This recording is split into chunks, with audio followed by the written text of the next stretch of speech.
Welcome back. It is another episode of Pardon the Punctuation. As always, I am Aaron Smith, joined by these two fellas. Jeff Howell, you know him from the Bearcat Brunch, and the self-proclaimed best producer in the city, Ed Mayhall, who I may strangle one day. Why? Just what's wrong with you? I just raced home from Kellogg Avenue to make sure I made it on time for this podcast. Just everything in the pre-show. It is what it is. Interesting topics in the pre-show. I brought up one topic and I just was looking for some help. That's all. Yeah. Something like that. Unreal. You need help, Ed. Thank you. Chad. I like that. Hey, I like that shirt, Chad. I like that shirt. Yeah. That. You need right. help. I agree. Fair. I like that your C-Paul on your shirt is he's gone. I like that the C-Paul on your shirt isn't totally worn off. Like Kerry Combs. Oh. Kerry puts a lot of miles on that yeah, he gear. does. That happened. Yes, he does. A lot of miles. He's very excited in those post-practice interviews. I think he is very much enjoying being a head coach again. Well, good. Fair. Definitely a topic we're going to broach later on tonight. Steven, it was actually Jeff's birthday, not Ed's birthday. So there's that. Come on, Steven. Yeah. So happy belated, Jeffrey. Thanks, Steven, even though you said Ed.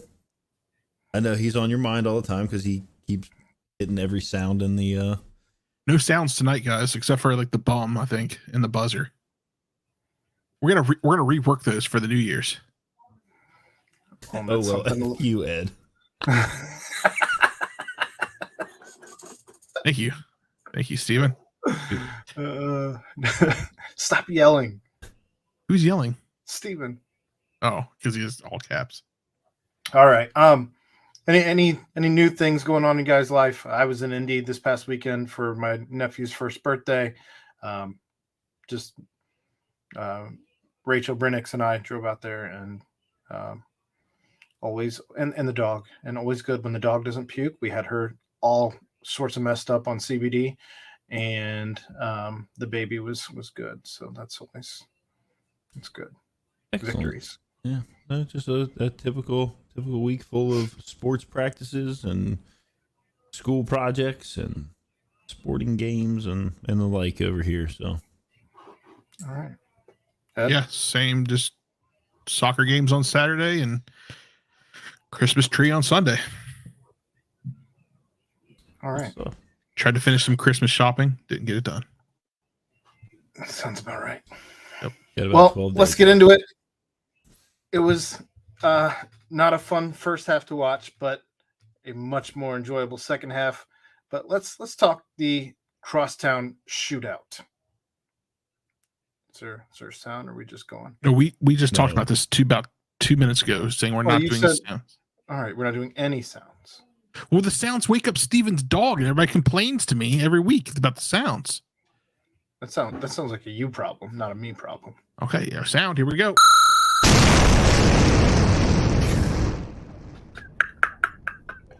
All right, well, that was far too loud. So loud. What's wrong with you? All right. So the Cincinnati Bearcats do fall for a fourth straight time to the Xavier Musketeers, and this one was a little bit of a heartbreaking loss. Yeah, It's the Didn't first start out time that since way, yeah. like the 70s or something that a team has won 4 in a row. well, we have to talk about that Yes, for a second it because is. a lot of people are Final bringing that up. score 80-77. We have to talk about that for a second because a lot of people are bringing that up, and it's like it's not fair because literally from 2019 and 2020 we were coached by a Xavier fan. 2021 we had a team that was put together in 30 days, and in 2022, I mean, we gave them a run for their money in the second half. So, I mean, I don't think that's a streak that actually counts. Well, when you look in the record book, what does it say? It does. It says 4 losses, but there Okay. should be asterisks. That's the end of it. Should be an asterisk. We don't make excuses over here. That's like trying. That's like It's like trying to say that Mark McGuire's home runs don't count, Barry Bonds' home runs don't count, Roger Clemens' wins don't count, or strikeouts. Like, come on, man. It all counts. It's all there. Why we were following Aaron Judge around breaking into college football games is still beyond me. I don't understand. But Correct. Where There else. I mean, the last time that there was a streak this long was Cincinnati from 72 to 79. They won 8 in a row. So Xavier still has a little bit to go. Exactly, UCF superfan. Don't get down by 18 and maybe you win the game. Don't start the game 13-1. That's a fair point. Exactly. That was horrendous. Ed, I know basketball is your favorite thing to follow at the University of Cincinnati. So what were your takeaways in the game? Maybe how the game started and how the game finished. Well, obviously, we all saw it started out super slow. I think there was a stretch of like 4 or 5 minutes where we didn't score a single basket. There was points where, we kind of get on a little run, crowd would get into it. That run went away and the crowd was just gone. I think that's one of the factors there is the crowd. Out of that, the first half just was ugly. Like it felt like selfish basketball. There was no, like, the first game we saw a lot of moving the ball around, right? We talked about that, moving the ball around a lot, making sure there's a good shot open. The first half there was none of that. Going to halftime, apparently Kenyon Martin went into the locker room at halftime, yelled at them all, told them they're playing selfish basketball, start playing team basketball. Come out in the second half, and all of a sudden it's a completely different team. Let's talk about that for a second. Why does it take 53 points? 53 points scored in the second half. Yeah. Why does it take that at halftime for a team to be like, oh, okay, like let's kick it into gear? We should actually play Xavier like they're a rival. Yeah, it's not like you didn't know that. I mean, what, you didn't know you were playing in front of Kenyon Martin? You didn't know you were playing the crosstown shootout for the first half of the game? Shouldn't matter. I told Aaron on Saturday, like 5 minutes into the game, I turned it off because I was being negative in my head. I didn't want to continue to project negativity. And I thought to myself, if this team's going to get back into it, maybe there's some superstition here. And so I that's when I cut it off, and then I followed the rest of it via text messages of you guys sending things through about what was going on. I have gone back and watched portions. I mean, the first half and the second half were definitely a tale of two stories. I'm with you. It does make sense, especially when you should have been humbled / humiliated losing to a team across the river in NKU, and to take on another team where it's the biggest game in the city. It's the biggest rival. I don't know. Well, I don't know that there's a more get up game than Xavier every single year for both teams. Yeah. Well, it shouldn't be. I don't know. It shouldn't be that hard to get up for, especially like when was the last time they played a game with a crosstown shootout home with an actual 18 packed house? 2018, 4 years ago. Mm-hmm. And that was a beautiful game. That was maybe it wasn't, but that was a great game. In fact, was that like a Cumberland come out game? Like that was when he first started showing flashes of greatness. I remember being at that game just yelling, he's just a freshman. But when you go back to like I think it was UCF superfan, you don't get down by 18 points. Yeah. Why put yourself in a hole right off the rip where you don't? I mean, like everything you're throwing up is clanging off the rim, off the backboard. Like it looked like the second graders that I coach on Tuesday and Wednesday nights. No, you're right. If we don't, I mean, we've said it a couple times. If we don't go down by 18, we may have actually won that game. Like we only lost by, I mean, technically 1 point, but it was 3 points, right? Because of the technical. Yeah. So I mean, you look at it. They were outscored 18-8 in the paint in the first half, and then outscored Xavier 26-18 in the second half. T-Win says, I think Wes needs to start screaming instead of begging. I did hear that practice was fairly animated. At least one of the practices over the course of the last 2 days. So for whatever that's worth. I mean, I don't know. It still goes back to the fact that we need we need some bigs. I mean, I think down the line, like Victor, obviously he's gonna he's gonna do what he's gonna do. He needs some help. Like he can't just rely on him to do everything down there. I think Vic and Nolly really turned it up, and like they had some energy there when who was it? Skillings blocked the shot or something like that. Anyways, Vic passed it off to whatever. I can't think of the whole play. I just watched it again in my head. But when Nolly made the dunk and all of a sudden everybody went wild, it was a handoff for Vic. I mean, that brought energy, and they replayed that on Twitter, and that's the energy we need the whole game. Like, it just, if they would have had that energy in the first half, maybe we would play a little bit better. So why can't we just continue to keep that energy so that we're playing to that high level of basketball like they do in those runs? To my point, which UCF Superfan brings up that we have talked about on this show last year, the year before that, like, I don't know that we've called them big, fat, angry guys, but just some very large, like some space fillers that can move and aren't afraid to be aggressive down there, kind of controlled aggression. You know, apparently, if you try to say bitch in the chat, you get the number signs. Pound, pound, pound, pound, pound, pound, pound. Well, that's what you want those big guys to do down there. Agreed. It's pound, pound, pound, pound, pound. That's good. The only problem though with Victor is a lichen, not a human at all. The only problem with running Vic and Odie at the same time is right now we haven't seen any of Kalu in the last couple games now. I don't think we're going to. But has he impressed much? Well, my point is, if you run Vic and Odie, which you shouldn't have to do unless you're playing a team with two bigs, like Xavier has in Fremantle and Nunji.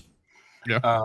But if you're running both of them at the same time and one of them gets into any type of foul trouble, what do?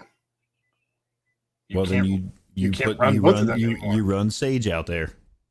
Well, and so now you got a guy who's played 5 minutes of collegiate basketball ever. I mean, that's the position they're in, though.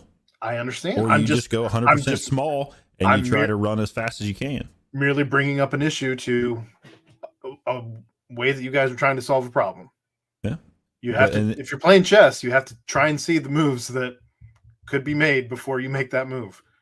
And it's like, I don't know if it became quite as much a problem in this game, like early on with like the start, like when you see, and this is a problem that I've noticed, and it's been addressed by Wes in several of his little press conferences and whatnot, is like when UC starts to get to the point where like it looks like they're going to start a run, and then they get overly excited about, you know, maybe it was a steal and they get down and they get a transition bucket, whatever, and then they celebrate it. They don't get back. And then they give up, you know, a counter bucket, for lack of a better term, and it kills any chance at going on a run, right? And I know Wes has like talked about that several times. He's like, you know, it's a good thing. Like they're not guys out there that are just looking to score for themselves and pat themselves on the back. Like they're genuinely excited for each other. But it's like, you know, let's get excited when there's, you know, the clock's not running, I think is what he said. Let's get excited for each other when the clock's not running. Yeah, makes sense. I mean, I don't know if you guys noticed this or not, but after Nolly made that dunk in particular, obviously the and one was called, but the bench was not coming out onto the floor, even though it was going into a timeout, because I think they did run a commercial break at that point before he even took the free throw. I'm assuming media timeout, but they stayed on the bench. They didn't go rally around him or anything like that, at least not until maybe until the timeout was official. I'm not sure, but he got to kind of stand there and be in the moment by himself right in front of the student section, which I thought was pretty cool for him. Maybe his biggest Bearcat moment at least at home. I don't So know far. if there's a bigger home moment, but maybe his biggest Bearcat moment thus far. He did that. Remember, Kyle Washington would do that stomp when he did that Kyle Washington stomp when he came off the court on that. That was hilarious.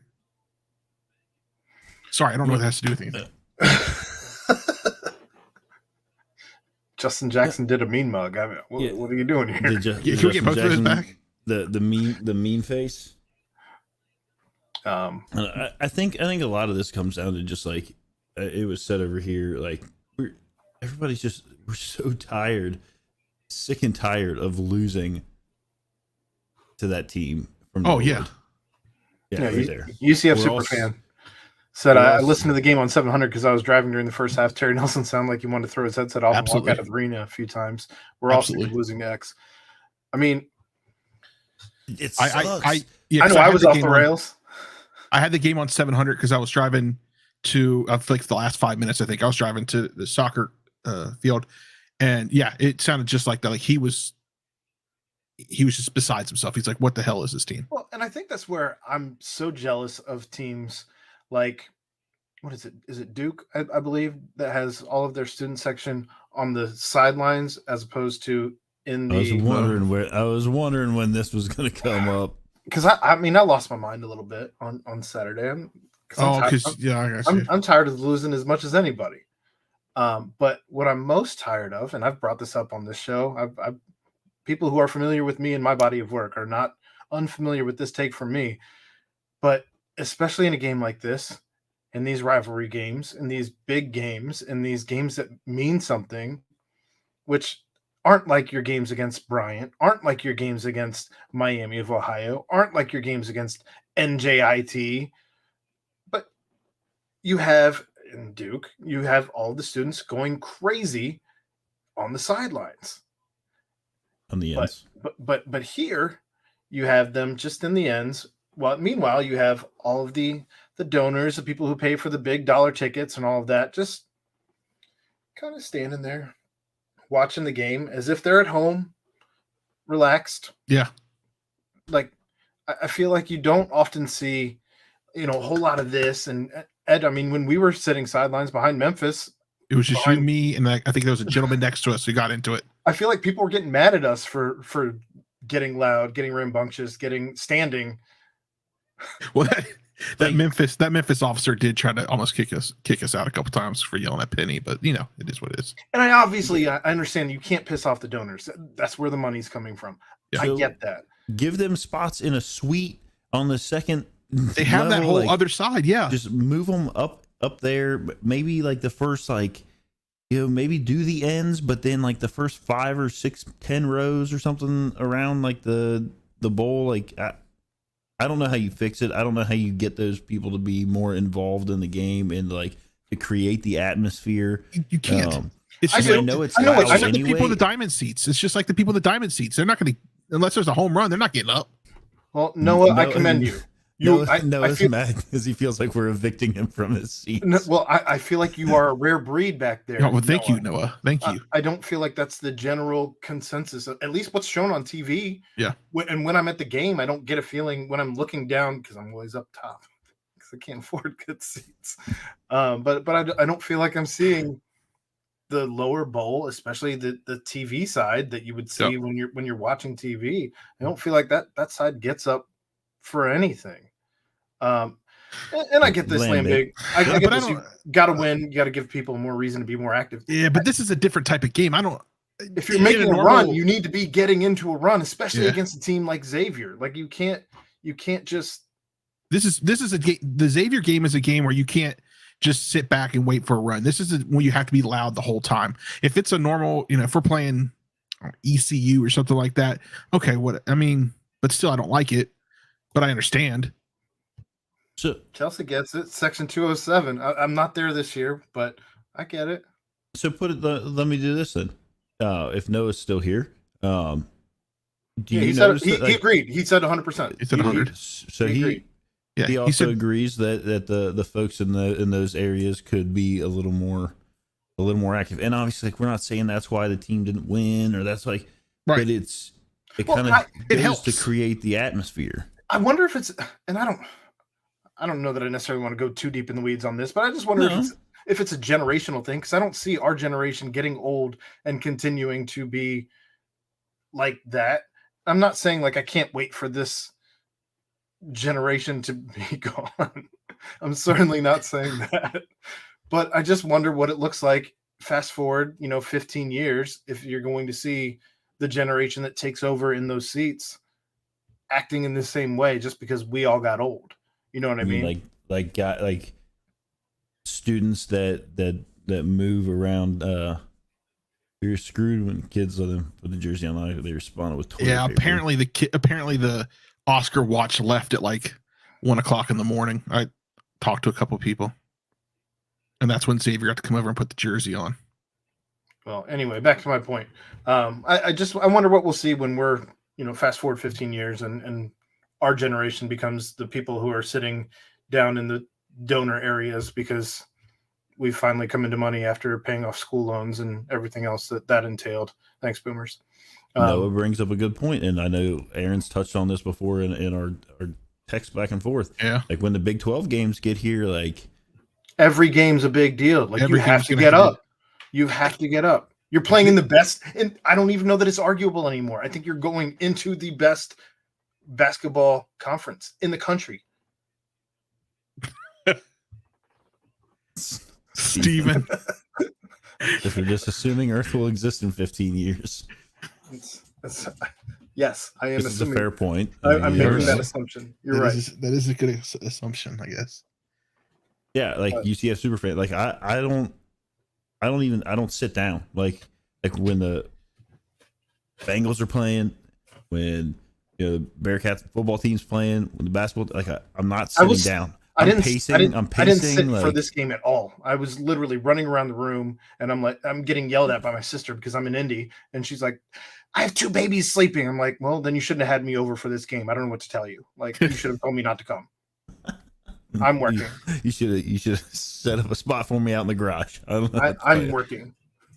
Working. Yeah, I mean that's a totally different kind of like I get whatever topic that can be debated and gone back and forth on, and I don't know there's no quick fix. There's no something that that the university can do to outside of they passed out towels, 12,000 towels in the game, red towels, and nobody was twirling them. I didn't see a single person. Probably on the other side where all the upper deck younger fans are. I guess the upper deck people are crazy. They'll do anything. Of course, they're probably collecting towels. So I have a question for you guys. Just kind of, and this might be Ed. You're thinking way too big, pie in the sky. This isn't reality. So if it is, just shut me up. But after hearing that Kenyon went in there and lit a fire underneath their ass, like, do you feel like maybe we should find a spot on this staff for Kenyon Martin? Like if he's interested, in all, like I'm sure that. Let me just this is the thought that I had in my head. All right, this is just. Wes goes up to Kenyon. Hey, Kenyon, are you interested in being the head coach in this league? Right? Nailed it. 12. So are you saying you want to fire Wes already? No. Kenyon? Is that what you just said? Head coach? No. Kenyon, do you want to be a head coach in this league? Kenyon, yes, I do. Okay. How about for 2, maybe 3 years, you're my assistant coach. You get tape out there, you get experience out there, and then after 2 or 3 years you go ahead and get yourself a head coach job somewhere. The biggest problem with all of that is the fact that why would you want an assistant on your team that is bigger than you as a head coach at the school? That's fair. That's something I didn't think through. I'm sure it's been offered to him, and I'm sure he's just probably not interested in but I guess the guy with $100 million in the bank. Do you know how much time involves being an assistant coach in college basketball, being a head coach in college basketball? I guess so you work 70 hours a week, like 51 weeks out of the year. So, if your wife is like, hey, let's go on a 2-week vacation to the Greek Isles. And you're like, well, you and the kids have fun, but I have work to do. Like there's a reason you don't see many guys that make the type of money that Kenyon made get into coaching, and the ones that do typically aren't very good. All right, that's fair. Because they don't put the time. They don't have to put the time and effort into it. They. Well, I guess my question is, I guess maybe that's okay. So maybe that was the pie in the sky, Ed. You're thinking way too big. Well, like, how is there a way we can get him involved in the program a lot more? I know he lives in Texas, and you build a relationship. California. He lives in California now. Yeah, I believe so. You build a relationship though. You have to start like they did, bringing him in and having him as a guest and allowing. So that was my other question. But yeah, I mean, you almost have to baby step this type of thing, because I can tell you from things that I've heard is he was scorned by the university. Yeah. Oh yeah. We all know that. When they let Huggins go and the way they let Huggins go, we all know that. When he came back to UC and was given a flight riding coach. Oh, did not know that part. Yeah, but so that's my other question. So he was invited by 7 West. feet tall. How are you putting him in coach? That's good. Was he invited to West to this game? I mean, I'm gonna assume where he was sitting that.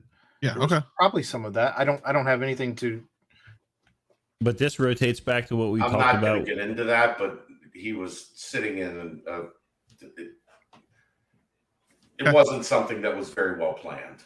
Okay. I'll just say that. I just thought it was a random game for him to come back to. A fan gave up their seats for Kenyon to sit there. It's nice that. And the fan sat somewhere else. Fair enough. That's breaking news here on Part of the Punctuation. There you go. But that kind of goes back to what we talked about when he was initially brought here. Also, something we've talked about with Coach Sat already, with making starting the relationships and building the bridges from this coaching staff at the university now with former players and getting them back in here. We already know that there is a crazy rich history here, and there are plenty of dudes that I'm sure would like to come back. Maybe they felt like they couldn't come back. Maybe they felt like whatever. But now it seems that bridge has been, that olive branch has been extended. Yeah, I mean, you had Kenyon, tons of them are starting to come back. Yeah, you had Kenyon, you had Steve Logan, you had Ruben Patterson, you had Lenny Stokes, Melvin Levitt. I mean, those are all dudes in this program. So I think that was certainly a good sign of the direction that this staff is going, that the school is going in regards to the relations with the alumni compared to where they were, 5-10 years ago. I like this comment too, that they need it. The game changed when they changed it to Crosstown Classic. It neutered the game. They need to have a press conference of Smack Talk. Let's do that again. Let's bring Andy Furman out of well, I don't think he's retired, but I think he's like on national radio now. But let's bring him back and let's have a like Sean Kilpatrick out there saying that Tu Holloway couldn't play on this team, but apparently Tu Holloway wanted to play on this team. Steven said, I just want to know where Sharkey and Eichel were. How were they not tailing Kenyon to catch that? Come on, bro. Were they trying to get footage of the halftime dancers instead? I'm not sure Sharkey's here anymore. Just saying. She's here, but she works with football. She doesn't do any basketball stuff. And Eichel was there. There you go. Thanks, Chad. But sorry, John Meeker. John Meeker was there too. Was John Meeker there? According to Superfan, awesome. John Meeker was there. I mean, I know I saw somebody else in that picture, but it wasn't John Meeker. But to the point of like a pregame press conference thing, like a UFC style, sit your guys on this side, we'll sit our guys on this side, and let's do it. Let's have some smack talk back and forth. I know like coaches probably wouldn't be for that, but smack talk and cheese conies. I think it would be great. Michael, we play Xavier every year. Even in the Big 12. Even though Aaron wanted to discontinue the rivalry. Well, that was I did it in the first half. In the first half, I tweeted, I don't think we'll ever beat Xavier again. Jeff, the fact that Kenyon Martin had to go in to a locker room to tell these guys to get up for this game. I I hear you. I don't do this, and I turn the game off. You didn't even watch it. 5 minutes into the game, and then when I was like, all right, like I'm gonna give it to halftime, see what it is, and maybe I'll turn it back on. And then it was a 17-point deficit, and I was like, I'm not doing it. I'm gonna leave it off. And then I started getting texts that they were like making runs, and I was like, well, I certainly can't turn it back on now, because if I do, like my bad juju's gonna show up. I didn't turn it on. So you watched Navy Army. You watched none of the game outside of the first 5 minutes. Like I went back and rewatched like the end of it to see what all the hubbub was about with the timeout. I want to back up to the fact that I cannot believe in a game like this, with the intensity and the emotions and like the way that they call such a, like, to my eye, which is not obviously a referee's eye, a well-trained basketball eye. Right. I cannot believe you call that foul on Locken, when my problem with a foul like that is, what's his name? Sully Boom. That's his name, right? Boom. Okay. If he drives and makes an actual attempt to shoot the ball and not just like turn into a dead floppy fish in the air because silly salmon, because he got like bumped by Locken as they were coming. I mean, they were like, how else? Well, it's stupid. Again, I hate his arms were up and down like this. I hate it. I hate that, because he didn't even attempt to truly make the basket. I hate it. Well, and again, I mean, we talked. And on the other, sorry, go ahead. We talked with Dana Beers last night, and also not trying to be. I'm not one to be blame the ref guy, so I don't want to say that. I just think it was poorly called both ways, actually. So did that prevail throughout the whole game? Like poor officiating, or was it just it was a poorly called game, just in general? Now, was it more like, it wasn't just at the end? It was okay.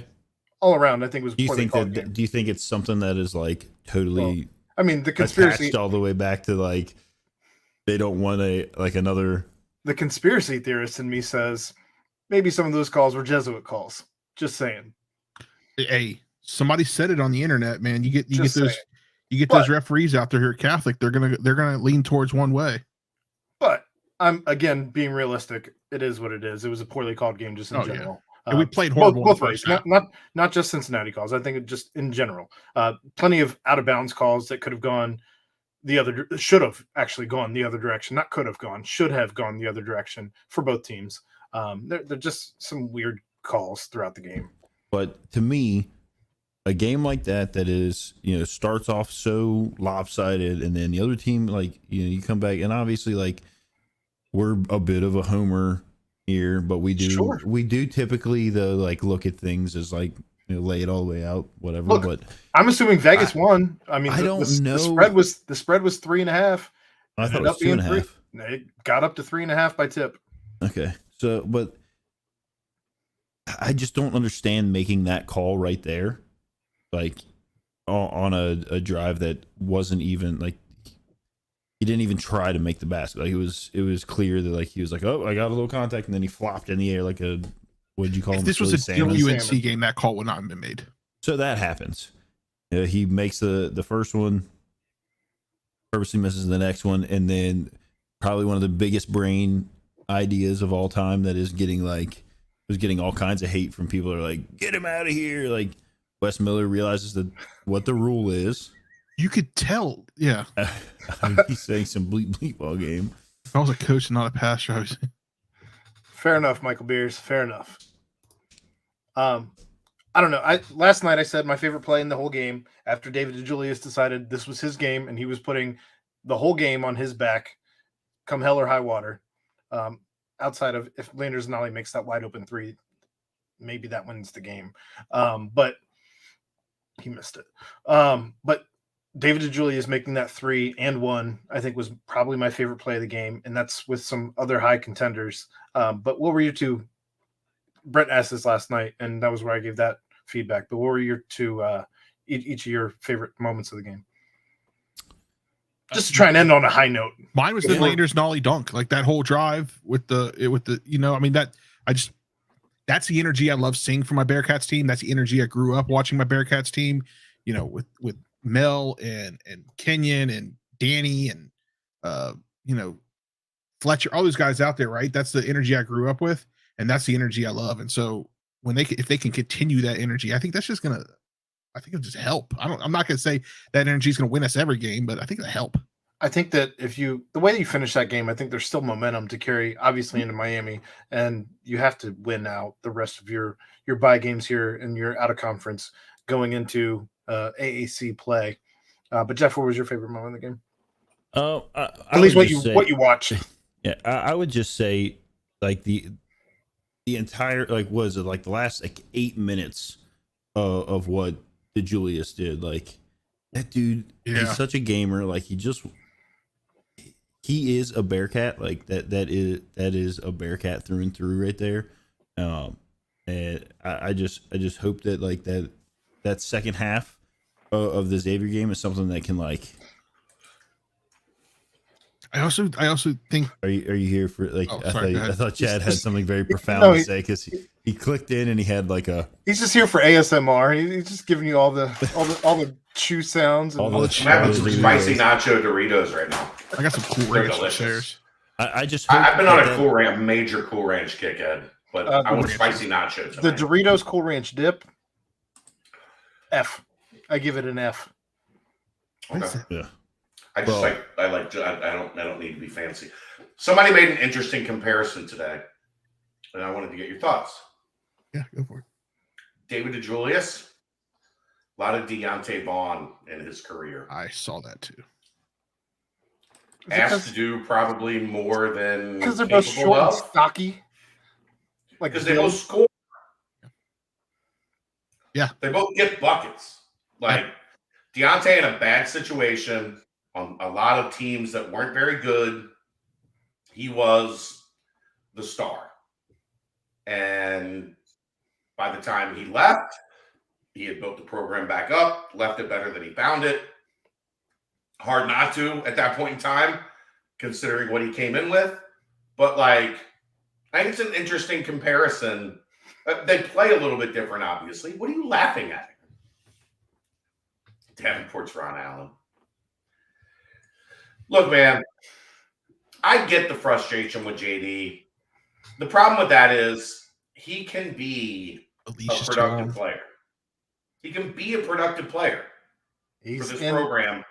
He's in the biggest slump of his Cincinnati career, and I don't know. And it's because he's trying to do too much. We talked about it 2 nights ago on the nightcap. Like, he's trying to do too much. But if he settles down and gets back to doing what he's good at, he can help this team through the end of the season.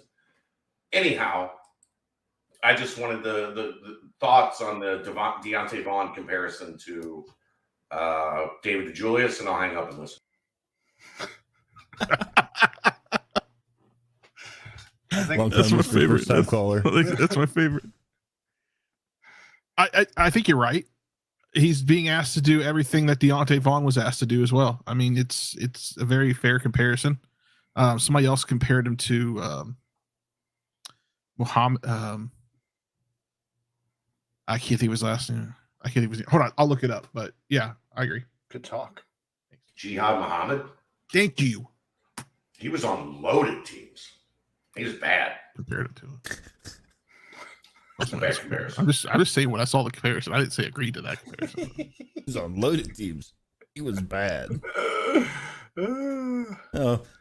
But back to what I was saying before we jumped into that. I just hope that this second half of that game, like that momentum, and yes, they ended up losing. Obviously, like, it turned into a heartbreaker. It wasn't just like they didn't just get their teeth kicked in for, the entirety of the night and go home with their tail between their legs. Hopefully that momentum can go forward. I think T-Win said, like, they don't need to just win at Miami. They need to punish and humiliate them. The people that have faith. Remember, Travis Steele's there. Need that "F you pay me" attitude. I like it. Like, I don't know. Wes said afterwards, like that game's not at Miami, T when it's at UC. It is Strike one. Cincinnati. Yeah, they were at Miami last year, and there were plenty of FU Cincy chants from the school that's not quite an Ivy League. awesome.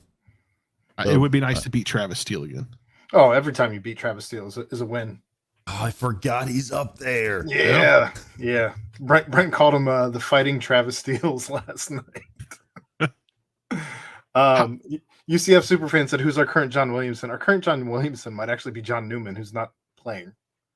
Yeah, I don't know if has there been any like update on like how he's feeling. I know like the initial like thought was probably the second half of the season at the very earliest, if at all. Like January, February. Something like that. Yeah. Thrifty Walrus says, "My question is, how's my heart so broken despite the game ending exactly how I expected it to end going into it?" If you expected that ending, you are a wizard. I think your heart's so broken because like The way like myself, like I resigned myself to a loss 5 minutes into the game when it looked like we were gonna lose like 100-30, and I was like, ugh, yeah. And then they give you that hope that it's gonna happen, and it's like it's right there. They reel you back in, and then it just didn't get finished off the right way. There's a whole song about this game. Why do you build me up, Buttercup, just to let me down? Yeah, and why do you build me up? Didn't Buttercup, baby. That's too much. That's too much. And I can't mute you, so you're waking up Steven's dogs. Sorry, Steven. How about the quote though? And I know we're trying to move off of it, but I do like this quote that Justin had from the press conference from Wes Miller saying, I can't tell you how bad I want to get. I can't even read. I want us to get where we're supposed to be as a Cincinnati basketball program. I don't say words. I promise a lot, but I promise we'll freaking get there. And I mean, we'll get there, and I'll be damned. I'll be in the grave if it doesn't happen. Hey, reading for Ed, it's hard. The last couple times I've read quotes off the internet, I've been really good at it. I don't know why this time I messed it up. You take your medicine today? Nope. There it is. And I had a beer. I don't know, but I think that just shows that he understands, like, he's not going to give up. And I think a lot of people are trying to give up on him already, but he's not trying to give up on this team. And I don't know. I trust that he's going to get us there one day. No, we'll see what happens this week as far as either believing in Wes Miller or thank you, Chelsea, or trying to move on from Wes Miller, because I'm pretty sure there's going to be some. Well, there's always going to be people that are going to say like, yeah, I mean, no. There's. Did you listen to the nightcap last night? No, I didn't get a chance to. Okay. Well, maybe we see some things happen with Wes Miller this week that shows that the school probably believes in him a little bit more than the fans do. Tomorrow morning. I mean, well, there you go. Tune in probably to at Bearcat Journal and at Chad Brindle on Twitter tomorrow morning. Can somebody hit me up on Twitter and tell me what he said? There's a whole 20 minutes. I mean, I'm probably going to listen to it right now after this, but I'll watch it afterwards. But now I want to know. I'll fill you in. I still fully believe in Wes Miller. Damn it, Steven. I'm excited to see I'll do too. I'm excited. Let's look at some of these guys that he's got interested in coming here. Guys that are already coming here that he's got signed to be here.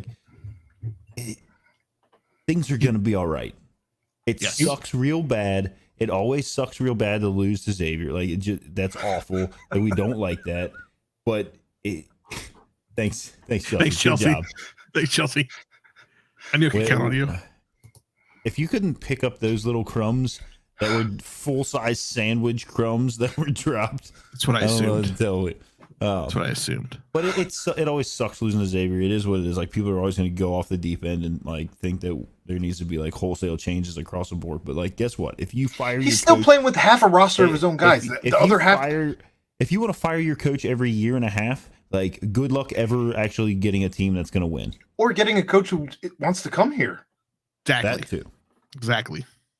But we know how Ed is. He likes to just pull the trigger on everything and get rid of people. Oh, you're right. Yeah, that's totally me. I'm here for it. All Chelsea, right. You are the hero of the people. We're going to move on, get out of this conversation, and move it into a little bit of Bearcats football this week. Now to 25, guys.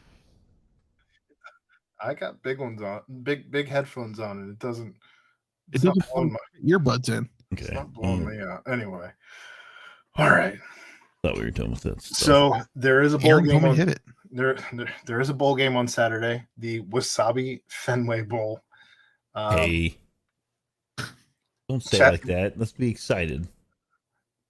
Wasabi Fenway Bowl at 11 a.m. on Saturday. Who's ready for an 11 a.m. showdown of the Cincinnati Bearcats? It's for the Cincinnati Bearcats against the Louisville Cardinals. It is for the keg of nails, though. The nail keg. There's like a total of 9 coaches between both teams going to play. That's why they're on the same sideline, so that they can help each other out if necessary. There's no one left. They can fit them all on one sideline because there's no one left. Dave said he wanted them to take Coach Sat, put him on like a lifeguard chair in the center between both teams, and he could just holler out play calls one way and then the other. I really hope there's not a fight with them being on the same sideline. Unless something happens that I said should happen, and that's one of the Louisville players who is planning on maybe entering the portal and then coming to UC.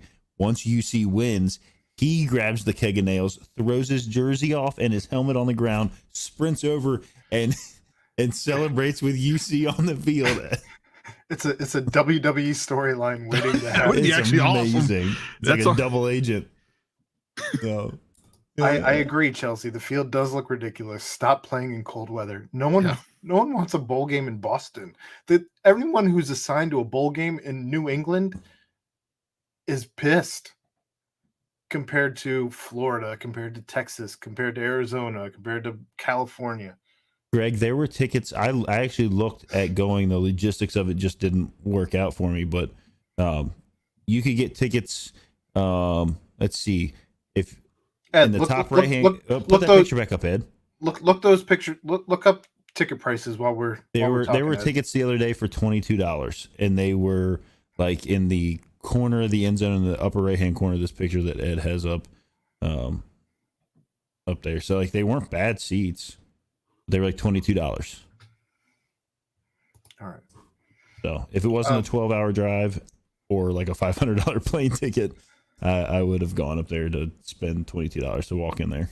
So I've done a lot of traveling over the course of the last couple of days, and I have not been required to watch the Kerry Combs interviews, although I probably should go back and watch the Kerry Combs interviews. But I'm pretty sure. I was going to say, I'm pretty sure you guys have both watched them. So as you've heard Kerry Combs talking as he is preparing this Bearcats team for a bowl game as the head coach interim before he continues to remain on staff under Coach Satterfield. What have your takeaways been as Kerry Combs has been talking to the media? Like I know Chad talked about it. Like I don't know if we were live yet when Chad brought that. I don't think we were. Maybe we were at the beginning, but like he clearly is enjoying being a head coach again, like being in that kind of role or whatever.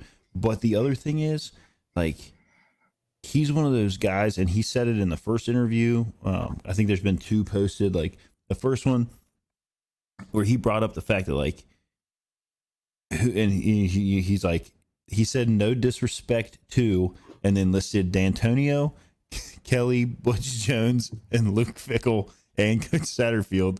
He skipped a coach in there.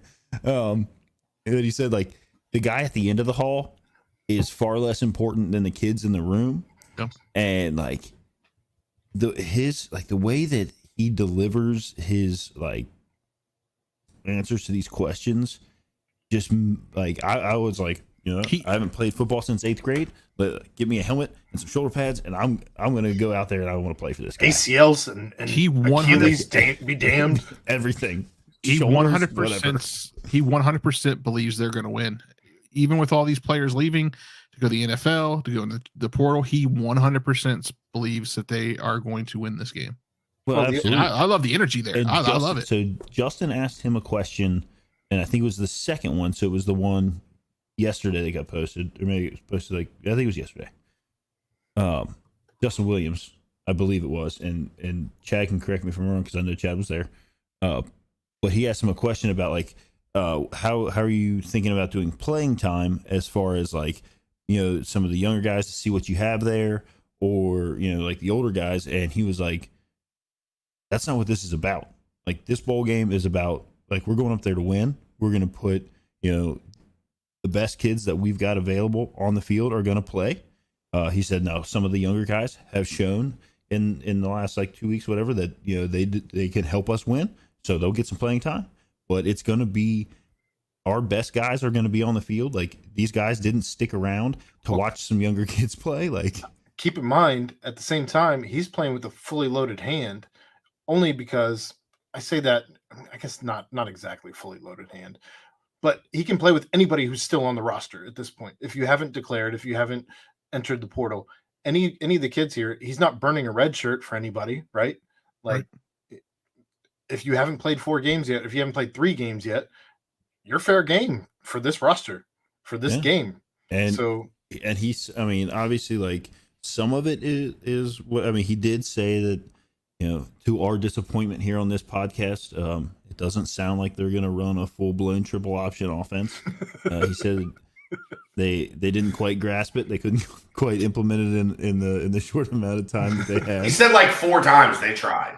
I tried to put the triple option in, but it is what it is. So, but yeah, he said that Evan's been looking good, and the rest of the guys have been out there. You see them out in the little clips they get posted. We're not allowed. What's that? I'm not allowed to talk about the roster. That was kind of the stipulation. We're allowed to go to practice, but we're not allowed to talk about specifics. Who's there? Who's not? Right. What I can say is there's a couple positions that are thin that we know. Yeah. Cornerback, wide receiver, tight end, quarterback. You have Evan and you have Lichtenberg. You have 2 of your 3. Quarterback's a lot better off than some of the other spots. Kicker's a little thin. Yeah, kicker's a little field goal. Kicker's a little thin. But defense, most of the defense is there, and the offensive line is there. I saw a picture. I would suspect a run-heavy attack, and let's win with defense and running the ball. That would be my guess. Deshaun Pace was in the picture today that Cincinnati, the UC football Twitter posted about bowl bound. The guys there, loading up. At practice, yeah. So he was on there. You've obviously, Jabari. I don't know if Dante is going to play or not. No, his knee's still. The bowl game was too close, I think, for Dante to rehab it enough. Yeah. Jabari and his that's dirty ass hat. Worth. That hat was filthy. The CPAW was yellow. And there's sweat equity in that hat, Aaron. I get it. He's been here for equity in that hat. He's been here for longer than most. Correct. UCSU longer than Luke Fickell. Jabari Taylor was here longer than Luke Fickell. That's crazy. Do players who opt out still get bowl game prize packages? I have no idea. I doubt it. If you don't go to the bowl game, you don't get prize pack. You don't get goodie bags. Yeah, they don't send them to the bowl game to get the goodie bags. It's not a take-home bag for the guys that didn't make it. Right. So, it's going to be cool. I think that when we talked about this when Satterfield took the job and the things that he said, how important it was for him to be able to trust the team with Kerry, right? He's okay, Kerry he's been here, he knows what's going on, he can run the team, he has that capability, and to have Satterfield already hit the recruiting trail. They had a recruiting weekend last weekend. They said that they're going to have another one this weekend where he said, we'll have the game on, whatever, and hosting some guys. Brady Drogish, doubled down that he's staying true to his commitment, at least now. I mean, he tweeted it out. I know that that's not always necessarily like the most concrete thing if he's anymore. not visiting anywhere else this weekend, he's locked in. The signing day is next Wednesday, a week from tomorrow. Hey, Steven, sorry, I've turned my camera off and on too many times, and you've taken too many shots, and that's why you're hammered at this point. You're welcome. Drink. Yeah. Any chance Ivan Pace returns next year? No, he's in the East-West Shrine game, right?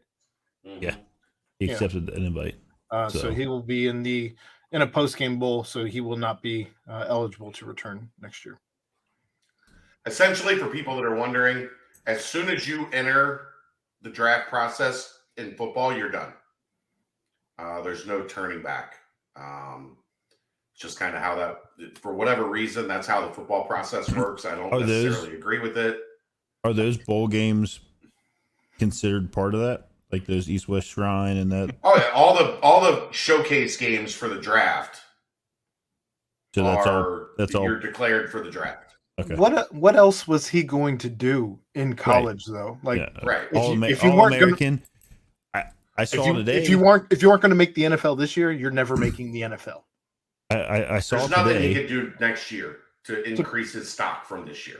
That as the number one defender in the country. As far as defenders go, I thought he ended up number 2 behind Dante on PFF. Okay, whatever. Well, that just goes to my statement that PFF said first college ever to end up with 1-2. As long as it ends that way, it would be the first college to ever have, university to ever have 1-2 in the defender rankings. And somebody was like, has it ever been 2 guys from the same high school? Bananas. Absolutely bananas. And that always that threw. I'm sure you saw the tidbit that was dropped today, right, Jeff, on Bearcat Journal? I may not have. I've had a busy you remember day. the Coleraine High School team in the 90s that was the first team ever to go 0-13? Mr. Simpson? Because they had to. No, it was a little before that. Because they had to forfeit the week of the state championship game because they had played an ineligible player who was a backup defensive tackle. So they were 13-0. They had a chance to go 14-0 and win a state championship. But their athletic director had screwed up, allowed them to play an ineligible player all season. So they had to forfeit the state championship game the week of the state championship game. That's awful. That player, Ivan Pace Sr. Him's dad, his Faja. And now Kerry Combs gets to coach Ivan and Deshaun in a bowl game at UC. Pretty wild. Came full circle. Full circle, as one might say, Ed. That sounds like an episode of Friday Night Lights. Right? Yeah, it does. It does, actually, yeah. Actually, the first thing I thought of was like, did that happen on Friday Night Lights? I think it was 1993. I think it was 1993. Wow. Did that happen? Combs was coaching in 93? As far as I don't really have anything else left, but you guys have anything? I was just gonna say, as far as the portal goes, I haven't seen. There hasn't been an update as far as there hasn't been anybody else enter in the last 3 days. Patrick Body Jr. is the last one that he hasn't been on the team since October. Yeah. Right, but so and he's officially in the portal as of the 10th. Yeah. So, I mean, I guess whatever, because right behind him was obviously Mario Eugenio, and then on the 7th was when we had kind of a little run of folks, Noah Potter, Jaden Thompson, Leroy Bowers, all hitting the portal that day. But that was also the day that we got Luke Kandra, who looks like a monster. Hold on. Leroy Bowers did not enter the portal. He interned the portal. Oh, yeah, that's right. He interned the portal. He interned the portal. He's learning about it. He's getting a little experience in the portal to see what's going on. He's learning. It's for his second trip to the portal, wherever he goes next. Yeah. He's now this time he's interning in the portal. So did he intend to enter the portal but filled out the paperwork and didn't fax it in on time? What's going on? Brown situation here. This feels like the AJ McCarron trade all over again. Oh Lord! Don't Hopefully, bring it's a that up. paid internship. I did pull up the SeatGeek if you wanted to see tickets, Yeah. like you asked me. Okay. Yeah. What do you got? So this little section over here is you get tickets for $27. Unreal. There you And go. there's, I mean, these could But sound. that's if you're looking. What if you're looking for 2 tickets together as opposed to just one single ticket? Okay, so a little higher, 92. Well, that's the lower section. I was down here. But 40, Yeah, 42, 47. 42. Yeah, 42, 45. Get some tickets over here for 41. But yeah, I mean, you can just walk in there and watch What a are, good game. what are tickets in the Big Green Monster going for? I don't think you can sit up there. They're not You having can't. anybody sit up there. Lame. They should have Yeah. tickets up there. That'd be nice. No, you can't sit there. And there clearly could be room. Like from that other photo, there's room to put a team. UCF superfan said, Yeah. "I dropped $2,000 on seats in a hotel a year ago. This is cheap." Yeah, I bet. Well, that was a little different game. Yeah. You had teams on one team on each sideline. It was in a dome. It was in the south. Yeah, Good game. it was still chilly that day. I wore shorts, but it was Yeah. chilly. Are they cargo shorts? No, Cargo shorts. Favorite. I Bring did that have up I later. did have my He wasn't a dad yet, My- so of course he didn't have cargo shorts. my fleece that said playoffs. Oh, that there you go. A media gift. North Oh. Face. Nice. Be nice. Let's talk about a team that did win this weekend in a rivalry game. How about it? I guess there's not That was Better? a Oh. still sucks. The Cincinnati Bengals beat the Cleveland Browns 23-10. And Just start yelling, Steven, your dog. and it wasn't necessarily always like a super pretty game. There's some injuries that also popped up during this game that kind of suck. Really suck. But Tyler Boyd's finger was poking out of the skin. I only read that once. They said it was dislocated. They just said Yeah, it was dislocated. Wasn't it put up? But wasn't it put out by Paul Daner? I didn't. I don't remember. No, reading I it take from that Paul back. Daner. I take that back. It was put out by Lance. Yeah, Lance snipped it and put it on Facebook or something like that. But I haven't seen that tweet anywhere. I I don't know. Tape that bad boy back up. That'd be Yeah, fine. right. Put on How some about of those. the- Put on some of those gloves with the extra stickum on that hand, and How about that game though? You have T. Higgins and Tyler Boyd go out early, and Jamar Chase said, "Hey, you boys had me when I went out. I got you when you go out." And Higgins still went out there wasn't and even- balled. Higgins wasn't even supposed to play at all. He got hurt in warm-ups. In warm-ups. So I guess it was something that started on Thursday.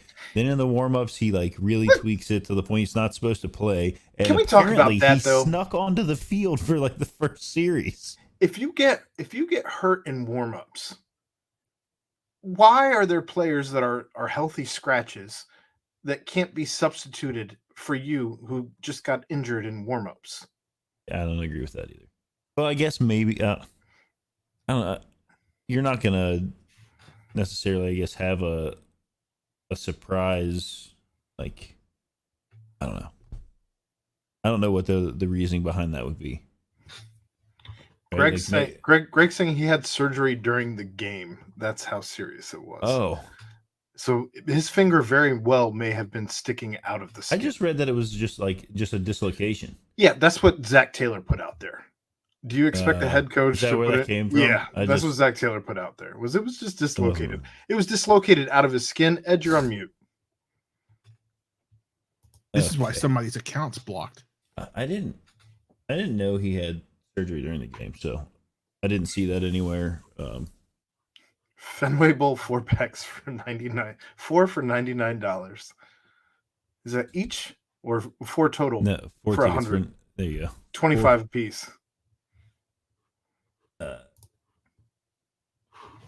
So yeah, that's not good then. I'm gonna assume that probably Tyler Boyd then won't be back this week if his finger he needed surgery. He's listed as day to day. If he had the surgery done, you just tape it up now. As long as everything's copacetic, just tape it up. You're good.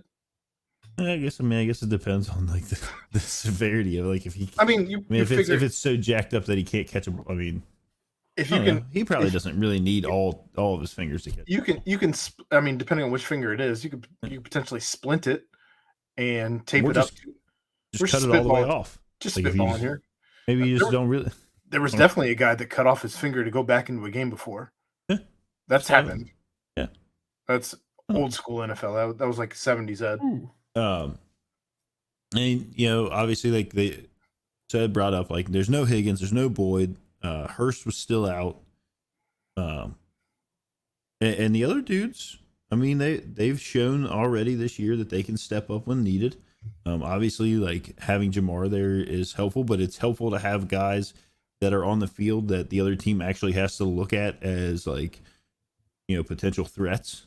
The biggest help. Otherwise, you just roll your defense over to Jamar and then and let it ride that way. The biggest thing that I think that the offense had clicking for them is the fact that the defense did their job. Oh yeah. Nick Chubb, 14 carries, 34 yards. A guy who was averaging I believe just shy of 100 yards a game coming into this game, ended up getting 2.4 per carry on 14 carries.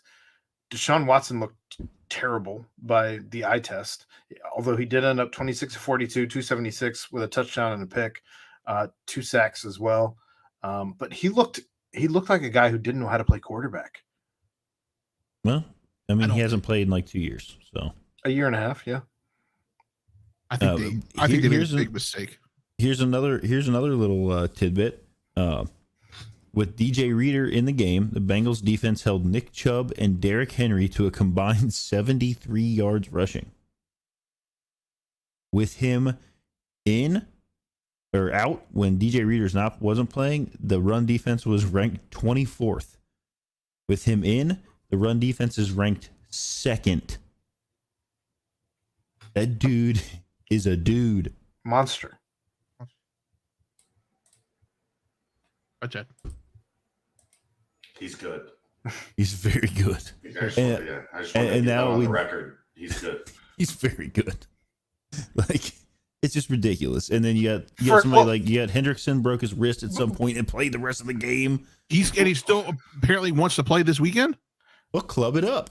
Yeah, exactly what you said. He's gonna put a club on it. We are horrible for the health of these people. Like Tyler Boyd's fingers falling off. Like, just tape that thing back together. Put a club on your broken wrist. You'll be all right. Nobody's gonna ask us to be the athletic. I don't know. We're about as good as the Dolphins medical team. So Jesus. Yeah, about that. Ed, the topic that you just put in for lightning round, or somebody did, has already been mentioned, by the way. But I don't know. I mean, how are you feeling at this point as we are coming into the home stretch of the season? Well, we're 9-4. Baltimore's 9-4. Like the rest of the division's obviously like kind of falling off. The AFC is still like, I mean, we can still get the number 1 seed. I know we talked about it. It might have been last week we talked about it, and they're like, yeah, Chad brought up the point like, is this a game that like, how do you feel about this Browns game? Like, you've ripped off 4 wins, like rolling into this game. How do things need to go? And we said that it was a game that had to be won, and we wanted it to be like really convincing, but like, who cares? Like, you win the game. It's the NFL. Just like win and continue doing what you're doing. They're 5-1 at home, so if they can continue to rip off these wins, like playing the Bucks this weekend, like the Bucks are reeling. They're in a world of hurt. Like, they just lost to Brock Purdy, and the 49ers. So I didn't even know his name. I didn't know that person existed. Mr. Irrelevant. That's who he is. And good for him, dude. Like that's awesome. Like those clips of like his family getting all excited. He's the first guy to ever like have his first start be against Tom Brady and win. How about the awesome. guy who caught the interception, the Tom Brady interception, and then went and asked Tom Brady to sign that football afterwards? Was that in this game? Is that I feel like that's happened before. It happened this weekend. I know that. So, hey, you know, you've got that. You got them coming up, and then obviously what we play the Bills after that. Yeah, am I You off on that? No, Patriots. Patriots. Okay, so then we got to go play Mac Jones and the Patriots. Like those should be wins. Like we should be rolling in to the Bills 11-4. So if we look at Sticky Note 2.0, we did it last week. If you guys remember, we all three won this week, saying we would beat the Browns. We're all saying that we'll beat the Bucks next week. We were all saying that we'll beat the Patriots. Aaron has us beating the Bills. Jeff and I have us with losses, and then Aaron has the Ravens game a loss, and Jeff and I have it as a win. Cam Taylor Britt has that dog in him. Yeah, he's gonna be really good. I mean, he's already dog. He's gonna be like real good. I was scared. I think we said that during the draft. Like when they drafted him, I think we all. I'll have to go back and look at that show, but I recall being happy with that pick. We were all happy with that pick. It was rated as a very excellent pick at that point. I don't think it was a hot take or anything. Like no. I'm also getting major we're on to Cincinnati vibes. He said that. Brady did. He said we're on to Cincinnati, and then he also said that our defense is fairly good. Fairly good. Okay, so do we want to change our Post-it Note 2.0, or we go to Post-it Note 2.0? Oh no, I'm still. We're riding Post-it Note 2.0 out. We're riding. We're too far in. Like there's only 4 games left. We're riding. We're riding this. Unless Joe Burrow goes down for some awful fucking reason. Universe. But I don't know. I mean, this has been obviously a roller coaster of a season. The offensive line has looked fantastic. It sure has. As of late, yes. After a topsy-turvy first half of the season. Like something that probably could have gotten fixed if they had played together in the some preseason games. Like we've definitely touted that. And obviously we've seen some rumblings, at least I have on Twitter this week, about the offensive play calling did take some adjustments after week 5, at least according to some reporting that's out there. I don't know how much to put into that or not. Where that reporting is coming from has usually been pretty spot on, but I think that was reported by Malik Wright this week. I haven't seen it anywhere else, but I don't know. I mean, I feel good about this team. This team continues. There was even some stuff today on national shows that they're still getting shit on as being a fluke, and they're overrated. They're not good. Like they were saying the same thing about us last year when we went to the Super Bowl. Correct me if I'm wrong, but a couple weeks ago we had the second hardest schedule for like the last half of the season. This year? Yes. Yeah. Yes.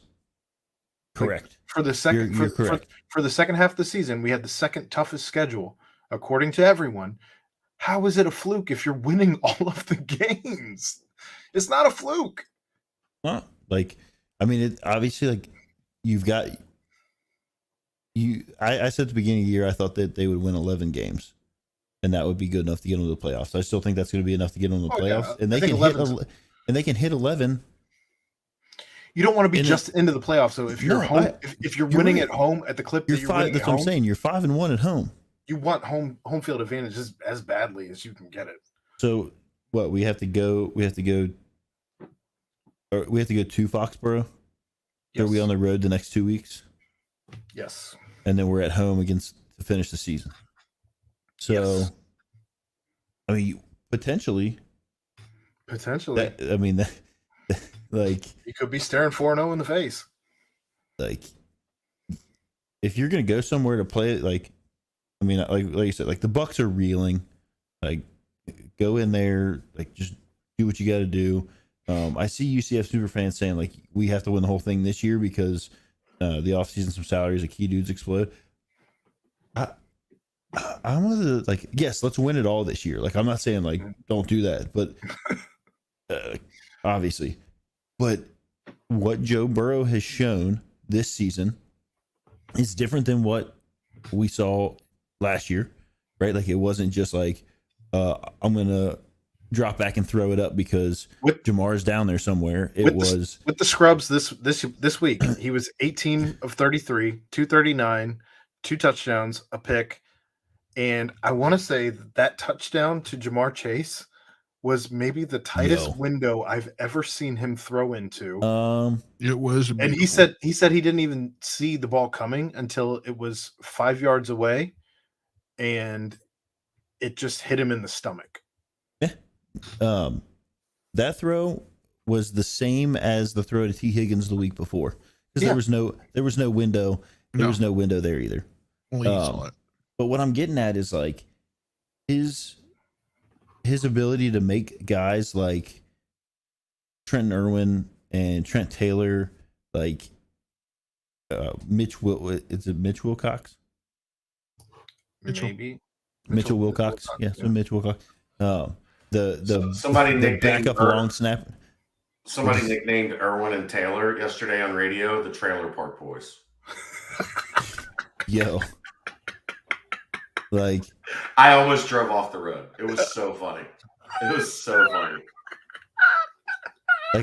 Like we have to make that a thing, right? Whoever did that on Cincy 360, like the Trailer Park Boys, has to be a thing. There has to be a Cincy shirt. Like I saw somebody say like the last quarterback to make no name white guy receivers look this good was Tom Brady. Tom Brady, right? So, he did it for 20 years in New England.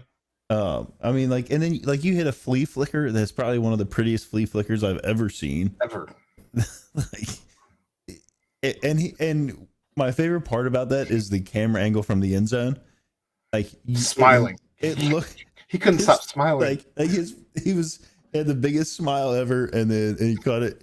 And they asked him why he did the river dance afterwards, and it wasn't like, oh, like I remember like I saw some things about it. He was like, I grew up in I was like a competitive river dancer for like 3 years or something. Like he like, I don't know if he's competitive, but he like did river dancing for like 2 or 3 years, he said.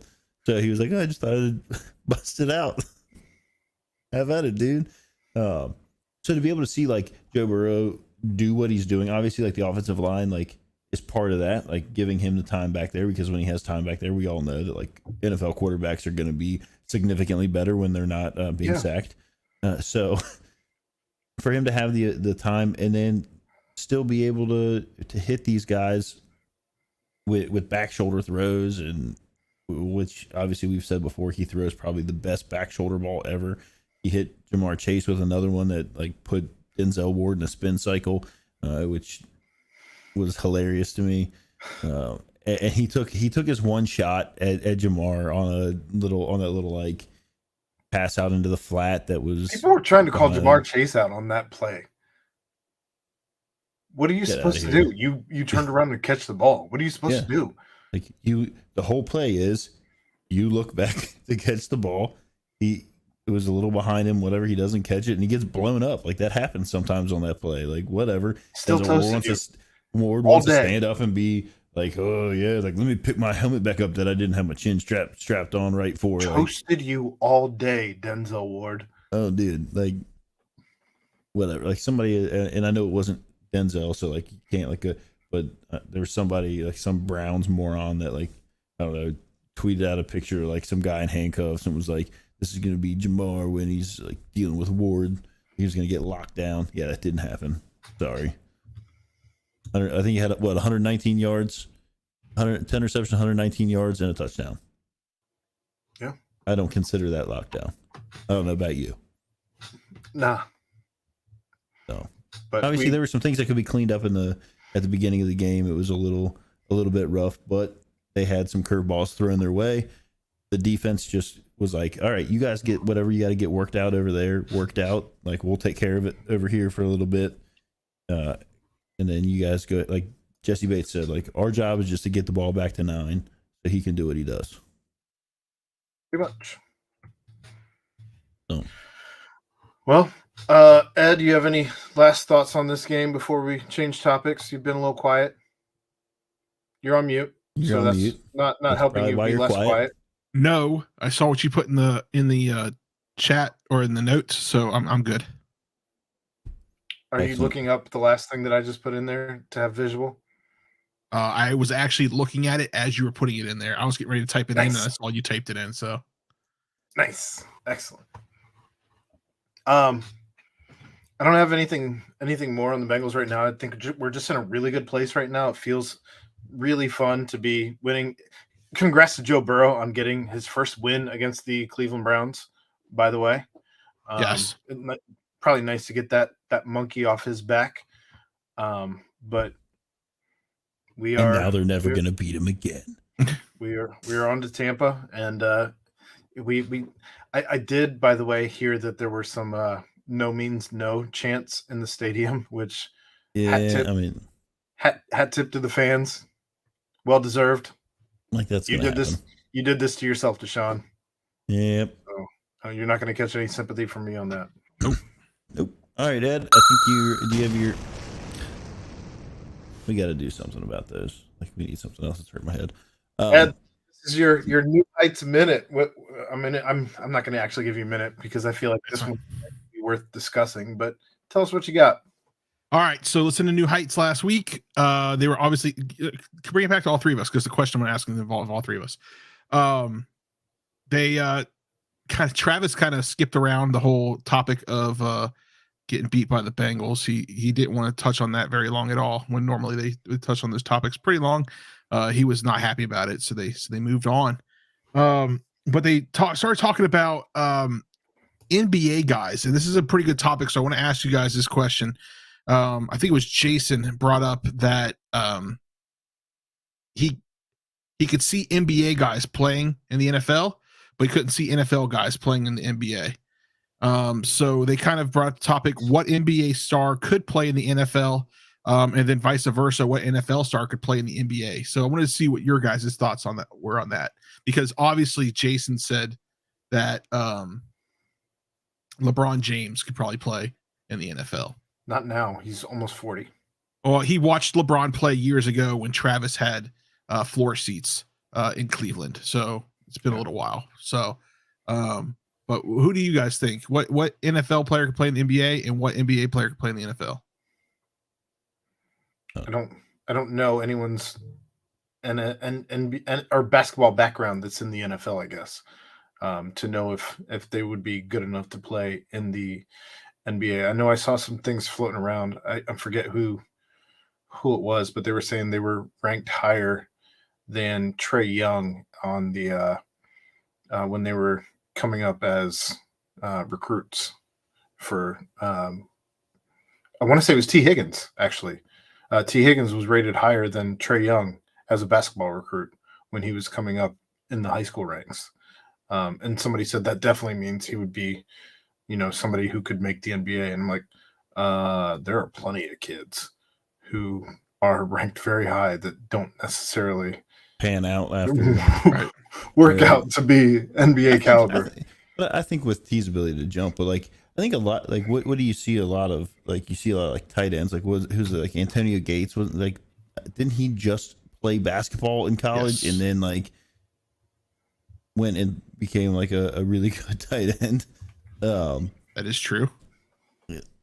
I'm not as well versed in like NBA guys to like know who I would like go be like, yeah, that. I mean, like obviously LeBron James pops to your mind because every time they say something about it, like they Draymond Green played for the Spartans, played for Michigan State, both football and basketball. So like there's guys that did it. So I mean, I just don't know enough of them to like Antonio Gates when he came into the NFL. That's the only one that always pops into my head because I know he like played like basketball, like Kent State, and then so there's some of those guys, but I don't know that there's enough that I can rattle off like this dude, this dude, this dude, this dude, this dude. Okay. Well, so then the other topic then was that Jason and Travis both said that they don't think there are very many NFL guys that could go into the NBA. Yeah, that came up as one of them as well. Antoine Randall, Donovan McNabb. I'm just looking at this NFL website, but I don't know. I thought it was a good discussion. They talked about it for a little bit. I think it would be harder for an NFL guy to go into the NBA than it would be for an NBA guy. Jalen Green would be the most electric receiver physically. I feel like Samaje Perine is just PJ Tucker with a beard. PJ Tucker's a lot taller than Samaje Perine. Samaje Perine has an excellent beard, though. It's high quality. The fact that it toughs out like around his chin strap, it's fantastic. Yeah. Other than that, it wasn't very. It was kind of a chill episode. At least Travis didn't get up and walk out like Jason did. I was waiting for it. Well, there was a lot of like talk about Travis saying like he handed one over. Yeah. And like I think that talk like for him was just like I had a fumble. Like because he went on like there's the clip that they shared that like New Heights shared like a YouTube short or a TikTok or whatever it was. And it cut off after he said that. But like if you watch like as they got into that topic, he was like, I was fighting. He was trying to go down. Yeah. He was like, I was pretty much breaking the loss on him. And they ripped it out. Like he said that, they took it away. He wasn't making it like, look, a professional football, he's not going to go out there and be like, man, that dude was awesome. He totally tore the ball right out of my hand. Like, he's not going to say that. Yeah. Like, but he said it in what else are you supposed to say? Like he gave the credit where it was due in a way that a professional football player is going to give credit. And he handled it better than Jason did when called out about his blunder. So, hat tip. New episode comes out tonight. Lightning round. That was horrible. That was horrible. Agreed. I'm going to start this off here. Obviously, this was a name that we brought up as somebody that, like in our like dream person for like at least like media wise, and with the things that he's been able, like he did in his career as a coach. Mike Leach passed away today. It was announced that he passed away, 61 years old. R.I.P. And it's one of these like. It's kind of weird because like he was a guy that like I obviously like you kind of like hear about him here and there. He wasn't somebody that like the Bearcats weren't playing any of his teams. Right. Like he coached it at Texas Tech, and then he was at Washington State. Teams that he like that were in bad places, and then he made them, competitive programs. And then he's obviously been at Mississippi State. And the way I said it was like if you're ever having like a bad day, if you were kind of like down or whatever, like if you would just go on YouTube and type in like Mike Leach like interviews or press conferences or anything, like you could turn your day around right there. There was a guy. Mike Leach gives marriage advice.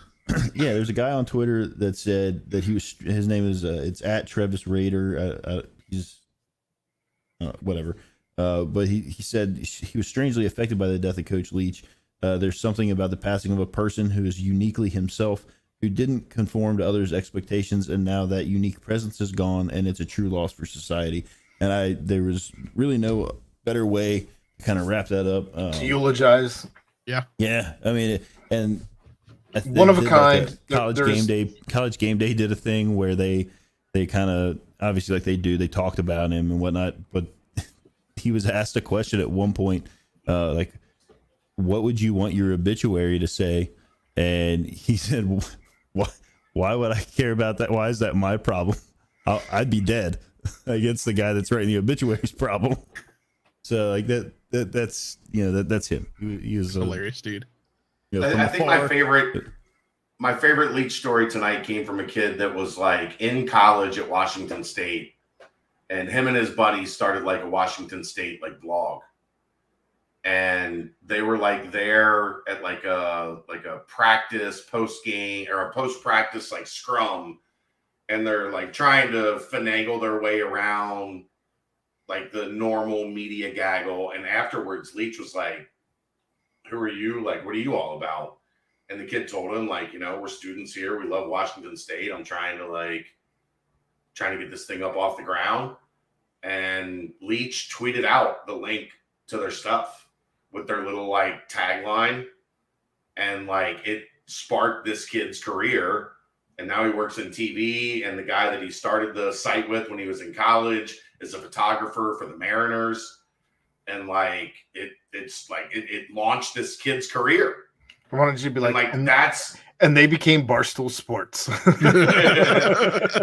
that was Mike Leach, man. He was just, Aaron and I talked about on the nightcap. There was a story of him with this recruit, and they were sitting in his office, and Mike Leach was like, "Look, I got a magic trick, and if you get the magic trick right, you got to commit to me."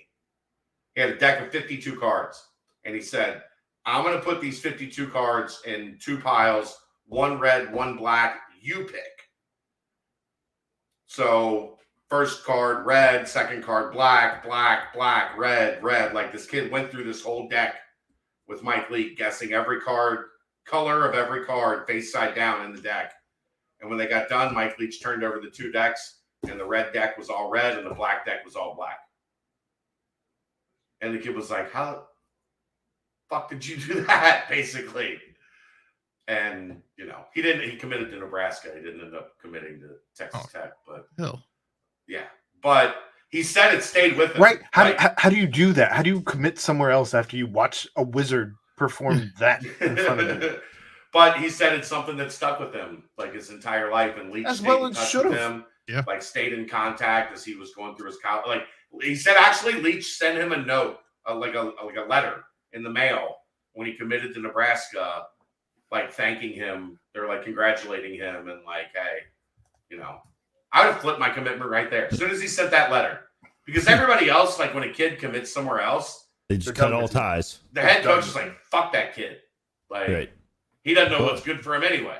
I mean, like his whole, the fact that he didn't like play college football, like he didn't, like he took a job as an offensive line coach for like $3,000 at San Luis Obispo. Like people say he's the most influential offensive mind of this generation. Like the air raid changed the passing game in football forever.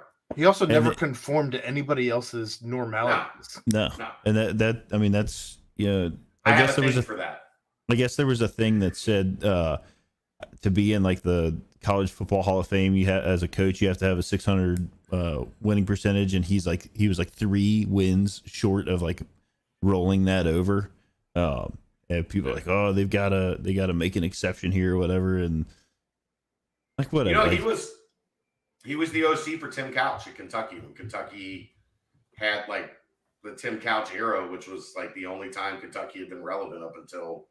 If you invented an entire style of offense, you should be in the college football Hall of Fame. A style of offense that has like gone above transcended the sport. It's gone above you to the NFL, like, and it's gone down to like high school. Also, like it's everywhere. It's outlasted time. Like a lot of these things phase in and out, and the air raid is still. He is to this generation what Bill Walsh and the West Coast offense was to the previous generation.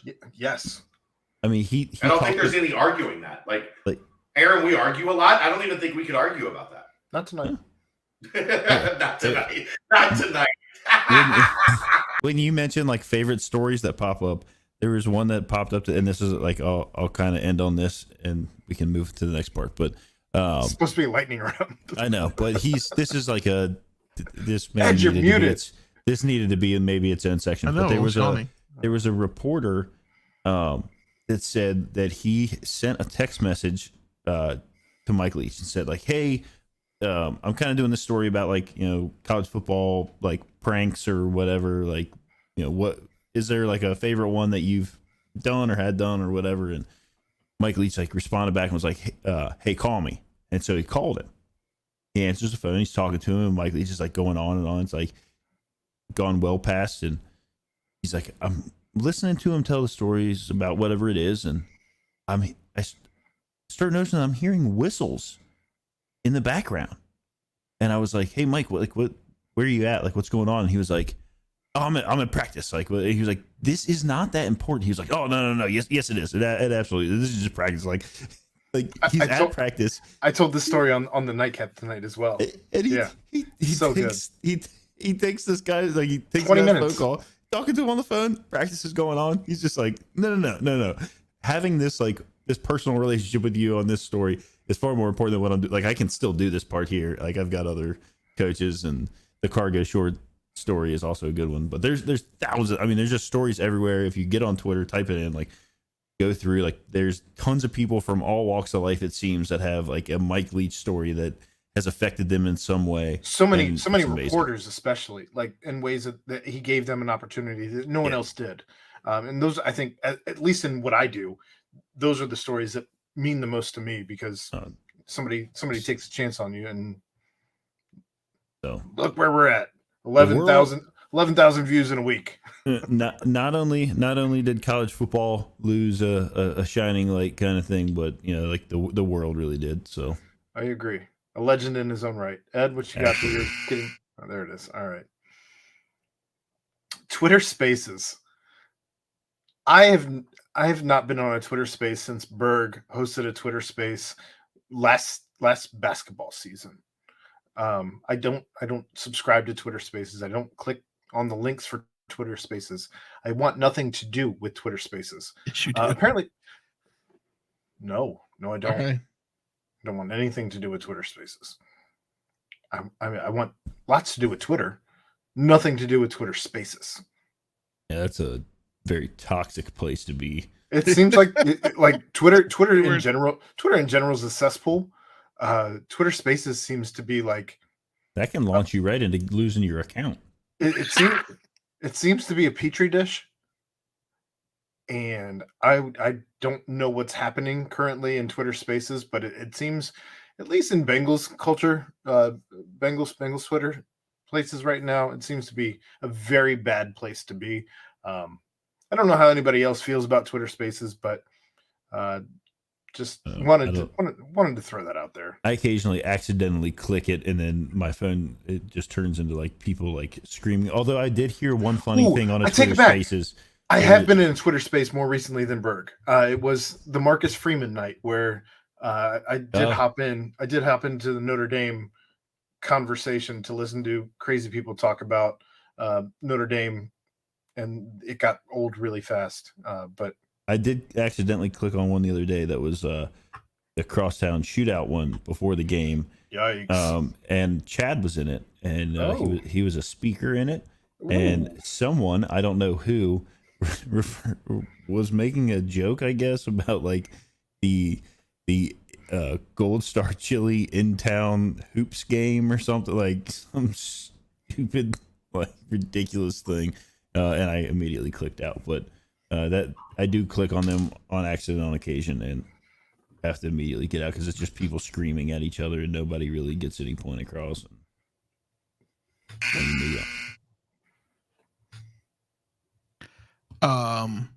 Lionel Messi is going to take over the World Cup, and they will win the World Cup. The man is amazing on the pitch. And unfortunately, I think we saw Cristiano Ronaldo play his last World Cup game this weekend, which was a sad sight to see. I wish I had a buzzer. Jeremiah Johnson is not 12. He is a football player who apparently won an award. This dude. I don't know. There was another picture. There was another picture of him from like that they said was like from like 2 years before this, and he like. I think he's just one of those guys that is gifted with size and will be an NFL superstar. I've seen people talking about the tattoo on the arm, wondering. He doesn't look like he's that big there, like tall. There are people who have confirmed or have questioned the real is the tattoo on his forearm real or fake? Obviously, the facial hair is not fake, but he looks old, and it's fascinating. But I don't think that dude's 12. There's a 12-year-old on the other side of this door that looks nothing like that guy. Gunnar Kiel came out with a story this week about how he was addicted to opiates. That came out on Facebook. He posted about it and talked about how he was an addict. Even I believe he said he had his 7-year this year of being sober, but he had a 7-year yesterday. Yeah. So yesterday was the end of that season, essentially, where he went to rehab and didn't play in the Hawaii Bowl. I was just saying, I thought that was something that came out then, or was talked about, rumored a little bit then. It was rumored that he had some problems. The story never came out. We kind of knew behind the scenes what was going on. I think a lot of it started, if you remember that Memphis game, when he just got absolutely rocked, and left the game. The Hayden Moore game, where Hayden Moore came in and threw for 560 yards and 7 touchdowns, 2.5 quarters. Yeah. That was the game that really kind of started things for Gunnar, on a, kind of a tough downward spiral where he got caught up in some shit. The thing is, he was always a really good dude, but you could tell he was going through it. He wasn't in a good place. So really cool to see that, he's worked his way through it. He's married. He's got a kid. Almost like the Ryan Leaf tour. It kind of felt like that as he was posting about it. Yeah, I think it would be a great guest for this podcast. I was just about to say something like that. I think it would be really interesting to get his story. Ed, you're the producer. Make that happen. I'll see what I can reach out. All right. There was a concussion last night by Devontae Parker. Was concussed, having to be helped to his feet. Yeah, and his teammate had to stop the play. They lined back up, and Nelson Aguilar is flailing everywhere. Stop the play. He got this play stopped, and then I believe it was Devontae Parker who took to. I want to say it was Devontae Parker who took to Instagram, Twitter, whatever it was, basically saying, "Hey, y'all have spotters, and y'all had me fucked up out there, and you weren't even trying to stop the play. Isn't that your job? How many spot? I want to say it's rumored that there's 12 spotters at any given game. I think that's the number. Don't quote me on that. But how is no one seeing that you're being helped to your feet? I mean, it seems like they even the smallest things they've been stopping it for a medical timeout and sending dudes off. We talked about this on here a couple weeks ago. Yeah, maybe after last week though, where you have dudes getting fined for injuries, $500,000. The whole organization getting fined $500,000. Hey, that's gamesmanship right there. Can't tell us we're the only ones. Can't tell me we're the only ones to do that. But that was wild, and the NFL's got to be better as far as that goes. Agreed. Desmond Ridder is getting his first start on time. Let's go. Now, there are some people who already have the Atlanta Falcons projected to take Will Levis out of Kentucky, which that'd be such a kick in the dick if you're Desmond Ridder to have a Kentucky quarterback drafted to come in to take your spot when you're from Louisville anyway. Granted, it's not Lexington. I get that, but that's a fierce rival of. Yeah. I mean, I can't imagine you grow up in Louisville and you don't. The Falcons you hate Lexington if you grow up in Louisville, right? Look, regardless if you played for Cincinnati. If Desmond finishes the season out and does what we think he can do, the next couple weeks will define his career.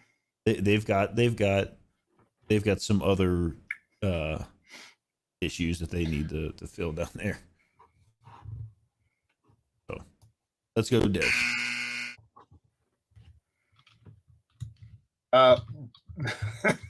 Have you guys seen the video of the swaying Browns fan?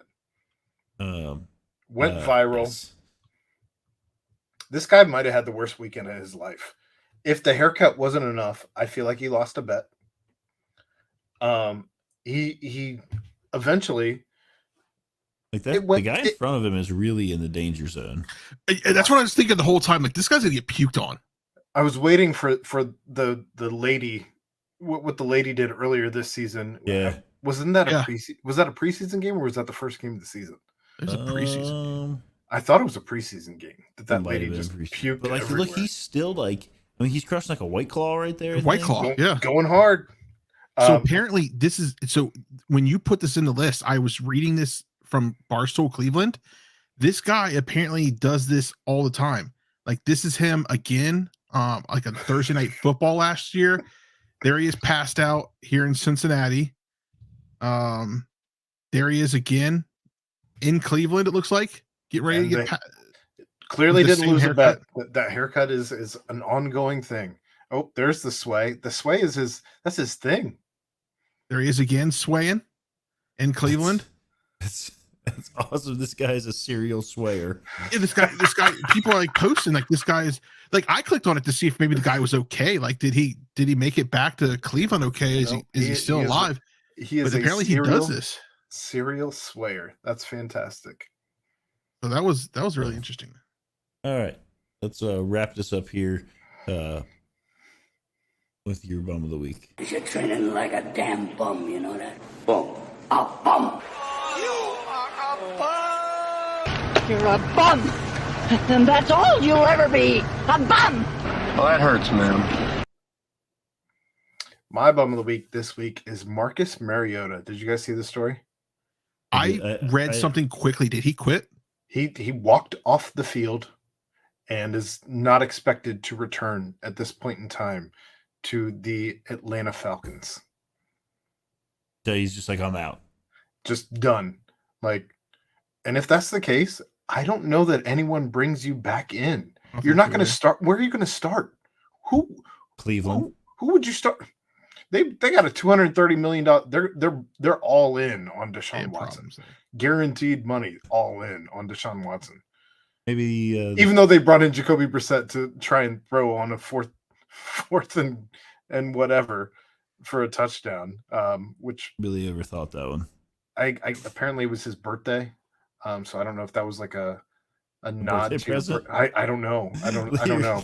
Go in and try and throw on fourth down. I don't know, man. The critical early game moment. I guess I don't know, but yeah, Marcus Mariota walking away as Dez takes the job. I don't know how. It's Ritter season. Not a good look. No, how do you bounce back from that, Chad? Like, I don't know how you bounce back from that. Who brings you on to be on your team? Hard. It's hard. It's like, nah. I don't want to do any Lubbock jokes tonight. No. Okay. No Lubbock jokes tonight. I got another one for you guys. You got a bum of the week? I don't know if it's a bum. Like we're gonna decide right here live. If this you're about to say something about me, I swear. Ed, it's not always about you, Ed. I haven't thought about you in hours. At one point you started saying Ed, and I thought you were gonna say I was a bum. So. Okay, here we go. You guys ready? Zach Smith. Yes, that Zach Smith is trying to start a collective at Ohio State.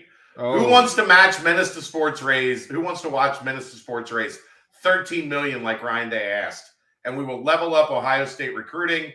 Want to get these 5-star kids that are getting purchased? Watch me work. Hey, OSUAD, you want to play ball? Stay away from the program. You've done enough damage, bruh. No. Jeff's in. I'm all in for that. Let that guy come back. I'm just let wondering. Him be involved. I hate Ohio State. Hate Ohio State. But what is your thought process in any of this?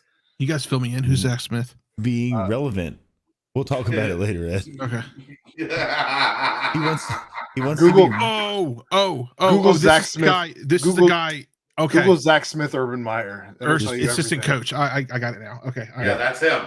He has stayed in Columbus. He has a podcast, and he is now entering the NIL space. Apparently, I'm sure that podcast does numbers to help the Buckeyes. On Correct. his profile, it does say that he's a needle mover. Jason, Google Zach Smith, Urban Meyer. Yeah, just do that. Not There's a getting- reason he's no longer in the coaching profession. And Not it's not a good reason. It's not a good just reason. let him come back and be involved. Yeah, let him. That's fine. You know what? Maurice Claret can come back too. I just thought you guys Hey, would enjoy. No Claret slander here. You're All right. right. I'm sorry. He started life. That was another episode of Pardon the Punctuation, though. For all of those who tuned in with us live tonight, we appreciate you in the chat and for the views. Make sure you like and subscribe. For all of those on the podcast, we thank you as well. But for my co-hosts, Ed Mayhall, Jeff Howell, Chad Brendel, we'll see you next week. Bye.